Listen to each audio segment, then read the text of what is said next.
Pasamos a la siguiente comunicación titulada Reprogramming CD8 plus T cells with sequential IL-15 and TGF-beta1 as an immunotherapy for HIV control, que será presentado por Cristina Mancebo Pérez de Valdebrón, Instituto de... Hello, I'm Cristina, and I'm going to talk about reprogramming CD8 T cells as an immunotherapy for HIV control. As we all know, the main obstacle for the eradication of HIV is the establishment of latent viral reservoirs.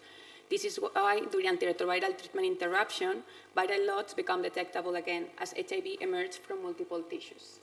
Based on this, we believe that enhancing the effector potency of CD8 T cells within, at the place of viral reservoirs, could be a necessary strategy to effectively limit the nascent virus.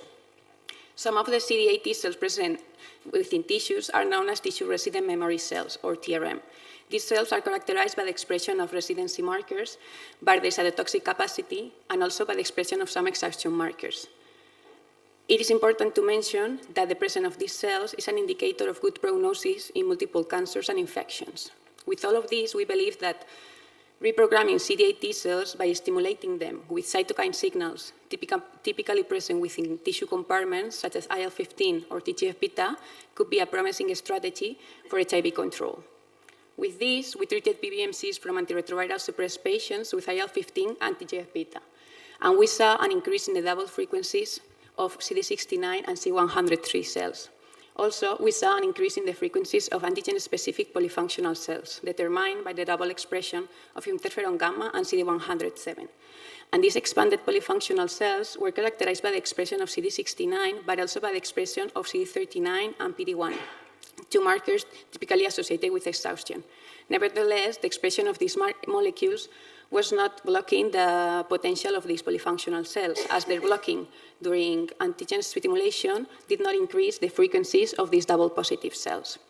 After that, we were wondering if these recovered polyfunctional cells were more capable of eliminating the HIV-infected cells than other CD8s. And for that, we co-culture reactivated CD4s with autologous CD8, non-treated, treated only with IL-15, as it's known to as a treatment already is already known as a treatment to improve the CD8 fitness, and treated with a combinational treatment. And what we saw was that the CD8s treated with a combinational treatment were significantly more effective at eliminating in P24 positive infected cells than any other condition. Then we perform a single-cell RNA sequencing analysis of blood and cervical sample of effector CD8 T cells from a woman living with HIV. And in summary, what we saw was that this combinational treatment not only induced a residency signature, but also reduced exhaustion, improved the mitochondrial function, and increased the diversity in the immune repertoire. We validated all these results by flow cytometry, and here I'm showing you only the one related with mitochondrial function.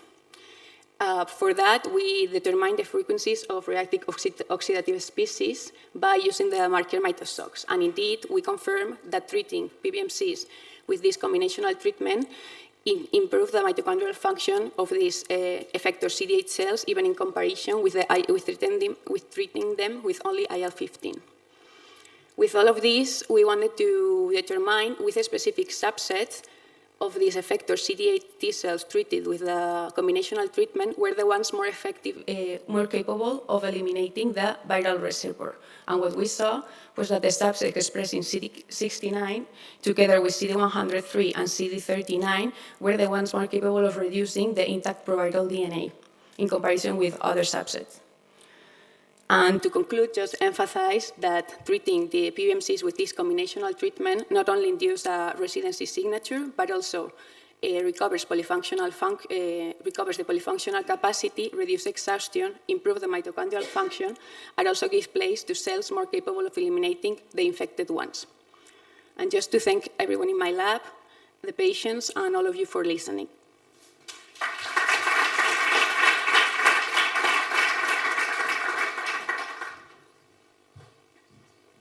Muchas gracias. ¿Hay alguna pregunta en la sala? Thank you for the presentation. I'm Mari Carmen Puertas from Irsicacha. Very nice results and very interesting. I was wondering if you have any additional information about the fate of these cells once they have treated with this combination, how long they are living and for how long they are maintaining this phenotype. If I understood well, you're asking how long they stay with this treatment, right? No, how long they will maintain this phenotype and this After the effector treatment. function. We are not sure about that because usually we use the cells just after treating them with a treatment. So we didn't try to let them for a while without the treatment, just incubating and then treating them. But it's a very interesting question. Thank you.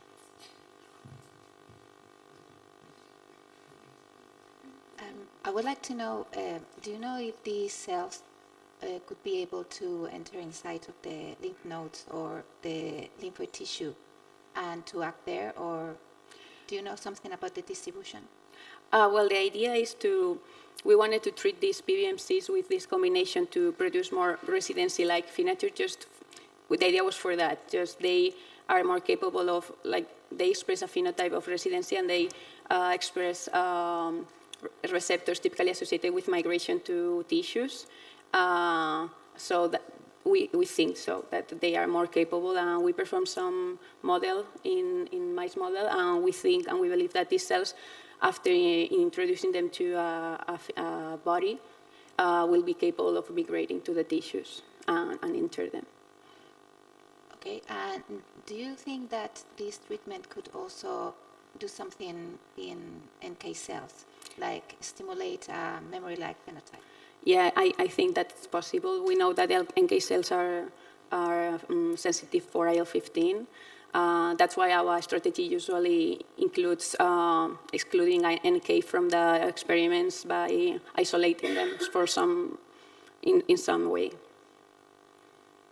Okay, thank you very much.